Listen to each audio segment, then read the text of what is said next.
Terima kasih untuk teman-teman wartawan semua.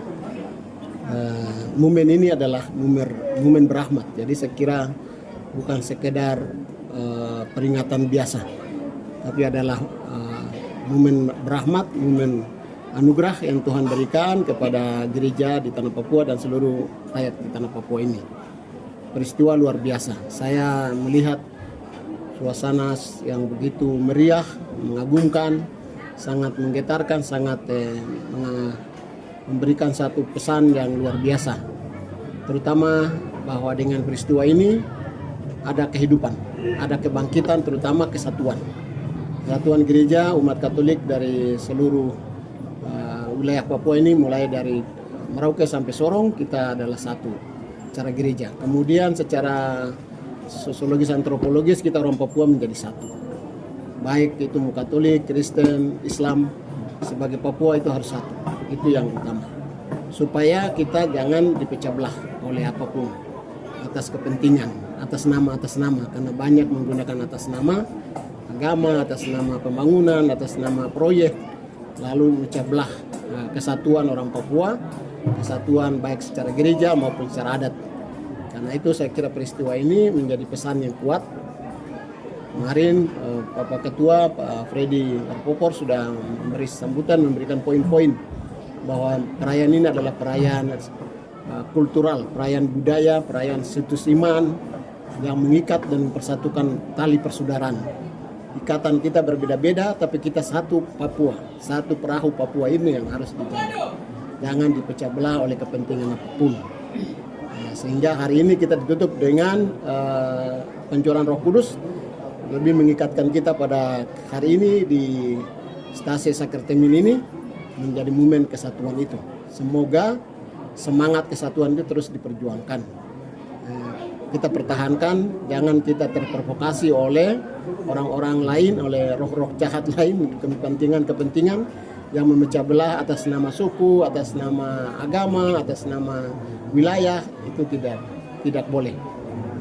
Proyek-proyek yang mau masuk, proyek raksasa dari kapitalis, oligarki yang masuk memecah belah, menciptakan konflik supaya mereka yang menguasai. Dengan kesatuan ini harus halau semua itu. Harus kita satu semua lewat mekanisme. Masyarakat adat yang harus setuju, gereja yang setuju, tokoh-tokoh setuju baru. Kalau tanpa itu tidak boleh. Jangan kasih rusak hutan di Fak-Fak ini, jangan kasih hutan di Tanah Papua yang lain. Masyarakat adat, gereja, dan semua tokoh-tokoh agama harus bersatu menjaga keutuhan Tanah Papua dan manusia Papua supaya tetap utuh, karena itu yang Tuhan mau. Demikian, terima kasih.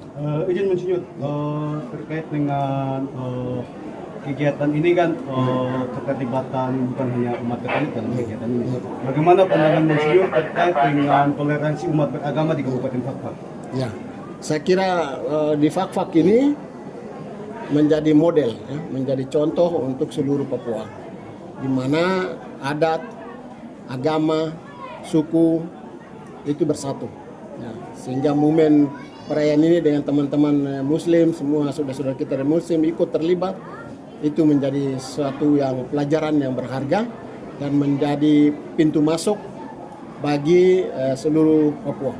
Saya kira mestinya teman-teman Muslim di tempat lain belajar juga di sini supaya tidak mengkotak-kotakan, karena agama itu hanya jalan yang tujuannya adalah selamat, bahagia, saudara, bersatu. Itu yang tujuan. Ini kan para kita mau ikut motor kah, mau ikut kayak pesawat kah, mau ikut apa, semua sama saja, beda-beda serana saja. Kita menuju ke satu tujuan. Nah, itu yang harus mesti kita pegang, karena kebanyakan orang menggunakan ini menjadi masalah, menyalahkan persoalan sarana ini menjadi masalah, lalu kita berbaku bunuh karena hanya sarana, padahal tujuannya bukan itu. Saya kira itu, jadi kita belajar dan Fak-Fak terus harus menjadi ujung tombak untuk menggalangkan persatuan perbedaan agama ini. Bapak izin bertanya terkait dengan penempatan tanggal 12 sebagai hari sejarah Katolik. Sementara umat masih bertanya kapan para uskup mempekerjakan yang jelas supaya tanggal ini ditetapkan. Terkait ini. Kemarin saya dalam sambutan sudah sampaikan, keuskupan mengambilnya masing-masing uskup. bukan oleh bersama, tidak. Masing-masing uskup mengambil kebijakan, masing-masing keuskupan baru nanti dengan sendirinya di seluruh keuskupan. Jadi keuskupan Manokwari Sorong sudah, tinggal nanti Timika, lalu Jayapura, Merauke atau Asmat lah itu. Jadi masing-masing uskup punya otoritas untuk mengambil keputusan di masing-masing wilayah keuskupannya menetapkan tanggal ini. Kemudian kalau itu keuskupan sudah menetapkan, otomatis akan didorong ke pihak pemerintah untuk membuat regulasinya. Jadi berpikirnya jangan terbalik, karena kamu selalu maunya dari atas turun, tidak. Ada dari bawah naik. Jadi selalu dari bawah, harus akar rumput. Baru nanti dia akan mengerucut ke atas. Gitu. Oke, baik, terima kasih Bapak. Setelah ikuti beberapa kegiatan ini ada dari berbagai tempat di seluruh tanah Papua, banyak pemerintah yang tidak hadir. Apakah ada pesan yang perlu disampaikan? Ya, saya kira terima kasih. Saya kira pemerintah sebagian kemarin sudah hadir.